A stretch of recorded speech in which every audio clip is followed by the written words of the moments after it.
Dan kemudian di satu sisi kalau kita lihat di Eropa ya, ini dari survei Hansel Analytics terlihat di sepanjang tahun 2022 lalu juga masih sama, masih cukup pesimis ya dengan outlook dari industri stainless steel di tahun ini. Dan ini terlihat dari rencana berbagai macam perusahaan baja di sana ini kemudian mengurangi produksi di tahun 2023 ini. Dan hal tersebut merupakan salah satu risiko ya dari adanya pergerakan harga nikel di tahun 2023 ini. Next ya. Dan kemudian selanjutnya dari emas, di mana ternyata harga emas ini relatif flat ya dibandingkan 2021 yang lalu di level 1.800 USD ya per ounce-nya. Dan mana ini setelah mengalami rally panjang pada masa COVID-19. Dan di satu sisi harga emas sempat anjlok ya, seiring dengan menguatnya nilai USD akibat hawkishnya The Fed dalam beberapa bulan terakhir seperti yang sudah dijelaskan oleh Ibu Ana.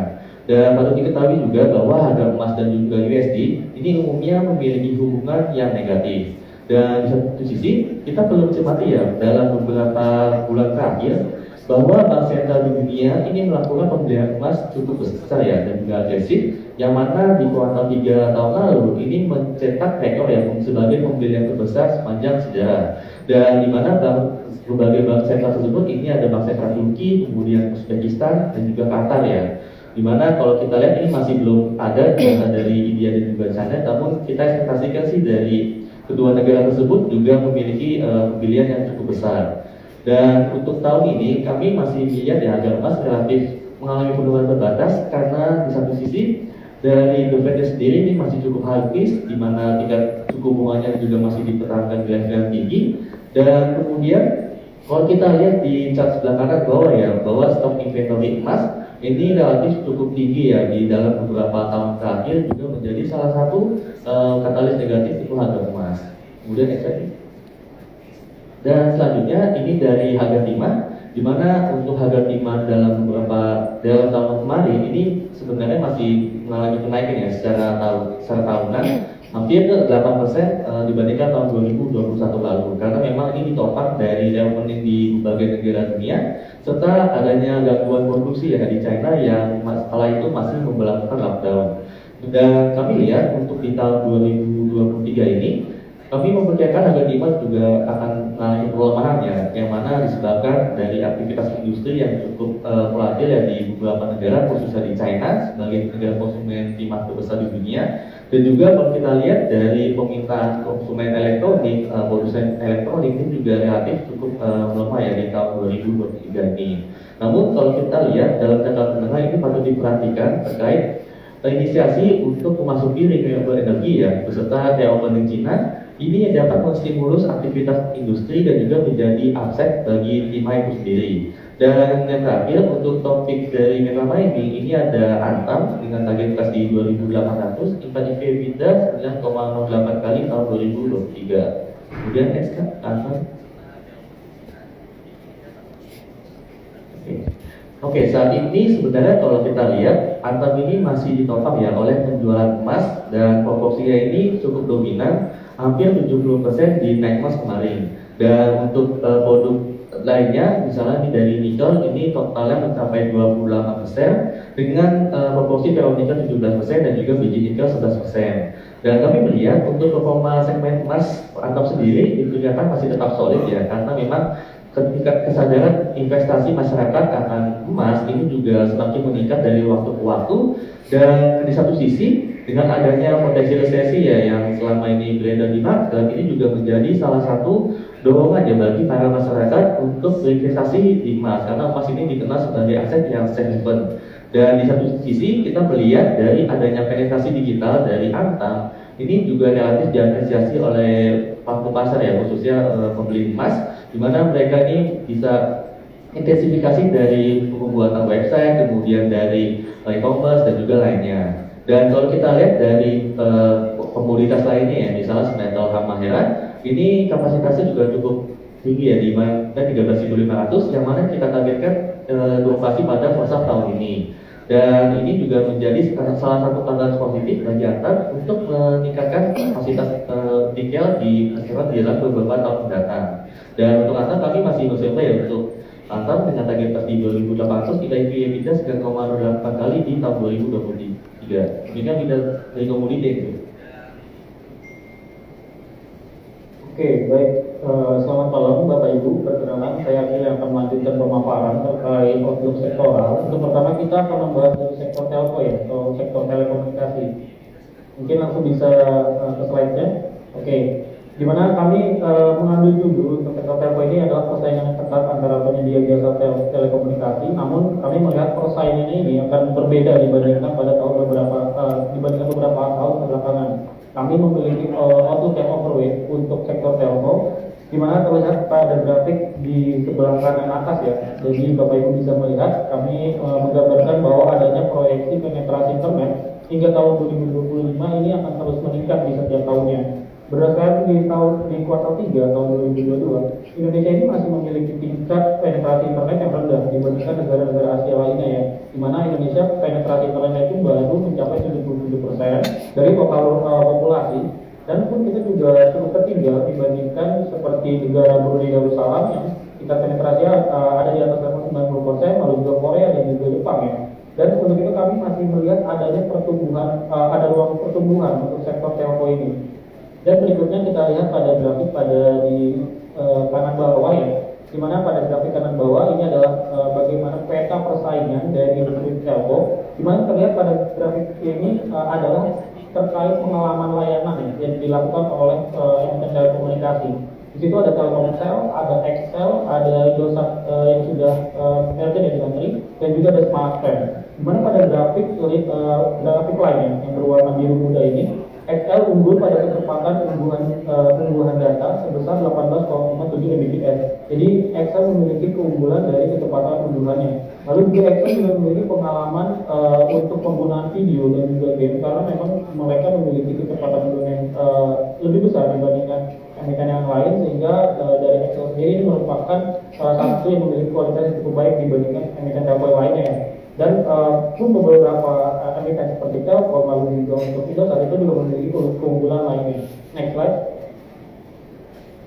Namun kalau kita lihat secara jumlah pelanggan ya, XL ini berada di urutan ketiga dibandingkan tiga besar emiten sektor telco. Terlihat pada grafik berwarna kuning, di mana Indosat menjadi nomor 2 pelanggan terbesar setelah aksi mergernya dengan Tri. Hal ini menandakan bahwa sebenarnya aksi merger ini cukup berdampak signifikan ya untuk perusahaan telco, di mana pelanggan yang berada di Indosat sendiri ini akan terjadi peningkatan yang signifikan. Bahkan saat ini Indosat sudah menjadi urutan nomor 2, dan untuk urutan pertama juga masih dipegang oleh Telkom dengan pangsa besar yang juga terbesar di Indonesia dengan jumlah pelanggan itu sekitar 160 juta di kuartal 3 tahun 2022. Next. Oke, kita lihat berikutnya di sisi ARPU ya. Nah, kami melihat untuk sisi ARPU sendiri ini masih nampaknya akan relatif stabil ke depannya. Pun kita tahu untuk tren dari WFH ya, ini sudah mulai berkurang semenjak COVID sudah terkendali. Namun kami melihat dampak dari penurunan WFH ini masih akan berdampak positif ya, karena memang untuk permintaan dan juga dari traffic data, kami melihat ini masih akan berpotensi kembali meningkat di tahun 2023. Berikutnya Bapak Ibu juga bisa lihat bahwa di grafik kanan bawah ini adalah pertumbuhan pendapatan non data ya. Di setiap tahunnya ini ada ruang memang untuk terjadi pertumbuhan, di mana beberapa emiten dari sektor telco ini bisa menambah dari ada revenue dari perusahaan mereka dengan membangun kerjasama dengan membentuk dari suatu ekosistem bisnis seperti yang sudah dilakukan Telkom dan juga dari Goto. Dan berikutnya juga Indosat juga bekerja sama ya dengan beberapa perusahaan seperti Ericsson dan juga PPA, lalu juga Excel. Ini juga bekerja sama dengan Grab dan juga lembaga perbankan. Jadi mereka ini membangun suatu ekosistem dan ingin meningkatkan dari ada revenue-nya. Di samping itu juga kita tahu bahwa beberapa perusahaan telco ini sedang mengembangkan data center. Artinya ketika banyak ekspansi yang dilakukan oleh beberapa emiten telco, ini masih akan menjadi ruang positif ya, dan juga menjadi katalis positif ke depannya bagi emiten telco. Untuk itu kami memandang outlook overweight untuk sektor telco dengan topik kami yaitu adalah Telkom. Next slide. Oke, kenapa Telkom? Kita tahu Telkom merupakan market leader ya dalam industri telco ini sendiri, di mana dengan jumlah pelanggan yang cukup besar dan juga UPS yang paling besar di antara yang lainnya. Ini percaya juga melakukan kerjasama bisnis, salah satunya dengan beberapa yang kita tahu seperti Microsoft, dia juga kerjasama sebagai strategi bisnis, dan juga dengan Goto. Untuk Goto sendiri ini menjadi juga cukup menarik ya untuk para investor dalam beberapa hari terakhir, karena ini terbicara cukup hangat ketika saham Goto ini terjadi penurunan signifikan, sehingga nantinya akan berdampak kepada kinerja di tahun 2022. Kami menilai untuk investasi Goto ini sendiri merupakan strategi bisnis ya yang dilakukan oleh perseroan untuk membangun suatu ekosistem yang nantinya akan menjadi ada revenue dari perusahaan Telkom. Dan yang perlu dicatat oleh Bapak Ibu sekalian adalah ini bukan untuk berfokus kepada realized gain dari pergerakan harga sahamnya. Jadi memang yang akan dibangun oleh Telkom sendiri adalah strategi bisnis dan juga ekosistem nantinya. Selain itu di tahun 2022 Telkom ini berhasil memenangkan tender ya. Dia berhasil memenangkan tender pada lelang pita frekuensi 2,1 GHz di tahun 2022 kemarin. Dan yang akan menjadi story menariknya adalah di tahun 2023 ini pemerintah akan kembali melakukan lelang ya, yaitu untuk frekuensi 700 MHz, 3,5 GHz, dan 26 GHz untuk persiapan 5G di tanah air. Jadi story positif masih banyak sebenarnya untuk sektor telco, sehingga kami memilih topik Telkom dengan rekomendasi buy dengan target harga 4.500, implied EV EBITDA 5,3 kali di tahun 2023. Next, kita akan membahas untuk sektor properti ya. Jadi itu merupakan yang salah satu topik kami, yaitu adalah sektor telco. Berikutnya kita lihat bagaimana sektor properti di tahun 2023. Oke, kita lihat bicara sektor properti ini tidak terlepas dari suku bunga ya. Kita tahu bahwa beberapa waktu belakangan ini The Fed terus meningkatkan suku bunganya secara agresif, bahkan telah mencapai 4,25 sampai 4,5%. Bahkan di tahun 2023 ini The Fed juga akan kembali meningkatkan tingkat suku bunga, di mana hal ini memang disebabkan oleh adanya tingkat inflasi yang tinggi di Amerika Serikat, sehingga terlihat pada grafik kanan atas ya, di mana pada garis warna biru itu adalah suku bunga dan merahnya adalah inflasi. Mereka bergerak seiringan ya. Jadi ketika inflasinya itu naik, berpotensi suku bunga juga dinaikkan. Pun ketika dapat naikin suku bunga, ini Bank Indonesia juga akan merespon ya dengan juga meningkatkan tingkat suku bunga. Dan apa sih dampaknya ya dalam suku bunga ini? Bapak Ibu juga perlu tahu bahwa ketika suku bunga itu dinaikkan akan adanya beban bunga bagi perusahaan properti, dan juga akan berdampak juga pada suku bunga KPR yang akan mempengaruhi dari demand. Berikutnya pada grafik di bawah ada kami gambarkan adalah komoditi boom ya, yang biasanya akan berdampak pada peningkatan marketing sales. Jadi ketika komoditi boom biasanya marketing sales ini akan meningkat secara signifikan. Namun kami melihat di tahun 2022 ini akan cukup berbeda dibandingkan yang terjadi pada 2008 dan tahun 2009, di mana seiring kenaikan harga properti ini dan juga kenaikan suku bunga, kami melihat untuk demand properti untuk dilakukan secara investasi atau bahkan secara komersial itu akan cenderung menurun ya. Dan kami melihat ke depan untuk demand propertinya akan lebih kepada end user. Jadi marketnya sendiri sudah mulai menipis dan khususnya untuk pada end user saja begitu. Next. Nah, seperti kita lihat tadi, di mana harga properti terus terjadi pertumbuhan ya, di mana indeks harga properti residensial itu terus terjadi peningkatan di kuartal 3 tahun 2022, serta pada indeks harga properti komersial ini juga terjadi pulih ya setelah adanya pasca pandemi Covid, di mana untuk sektor perhotelan, sektor retail, dan juga sektor perkantoran itu terjadi peningkatan dari indeks harga propertinya.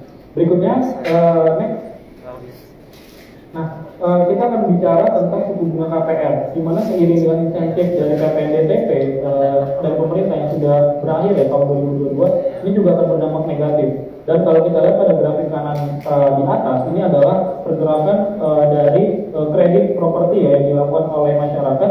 Ini terus terjadi peningkatan karena adanya insentif PPN ya pada tahun 2022. Namun saat ini adalah sudah berakhir insentifnya. Jadi pertanyaannya, ketika insentif sudah berakhir, bagaimana sudah kembali meningkatkan?